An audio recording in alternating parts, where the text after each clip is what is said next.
The house stood at the end of Maple Street, old, dilapidated and shrouded in an eerie silence.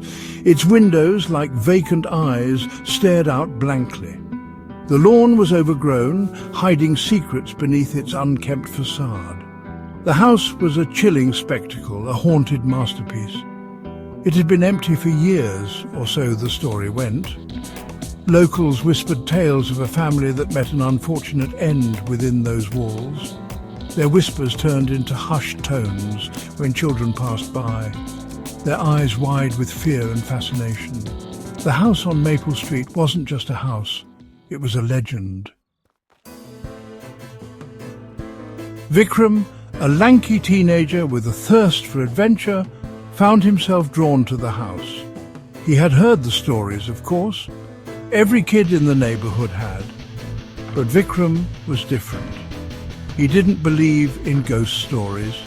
He saw them as challenges, mysteries to be solved.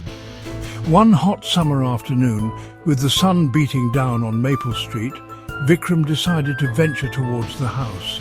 As he got closer, a strange sense of foreboding washed over him. He pushed the old iron gate open, the hinges groaning in protest. The sound echoed in the stillness of the afternoon. Taking a deep breath, Weicome stepped onto the overgrown lawn. He walked towards the front porch, its wooden planks creaking ominously under his weight.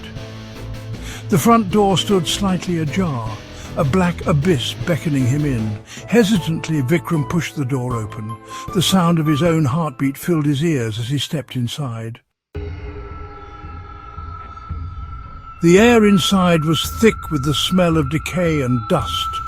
Cobwebs hung from every corner, shrouding the furniture in a macabre tapestry. The only light came from the slivers of sunshine that pierced through the cracks in the boarded-up windows. Weicome stood in the hallway, listening intently. A floorboard creaked somewhere in the house, the sound sharp and sudden. Weicome froze, his heart pounding in his chest. He could have sworn he heard a whisper, a faint ethereal sound that seemed to come from the shadows. He took a step forward, his eyes scanning the darkness. He moved towards the living room, his hand trailing along the wall. The wallpaper, once vibrant, was now faded and peeling, revealing the skeletal structure of the house. As Weicome entered the living room, he felt a cold draft, like a ghostly presence brushing past him. He spun around, but there was nothing there.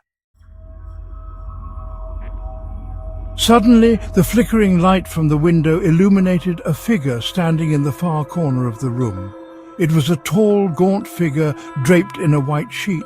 Its eyes glowed an eerie red, piercing through the darkness. Weicome stood frozen, his breath caught in his throat, fear paralyzing him. The figure took a step towards him, its white sheet flowing like liquid darkness.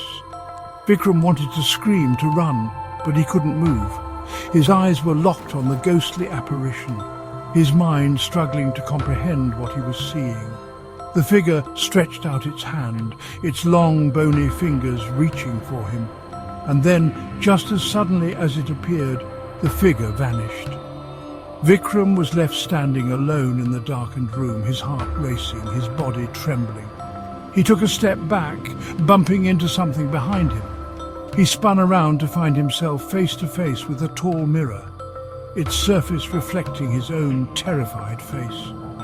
It was then that he realized the horrifying truth. The ghost wasn't in the house, it was in the mirror. It was him,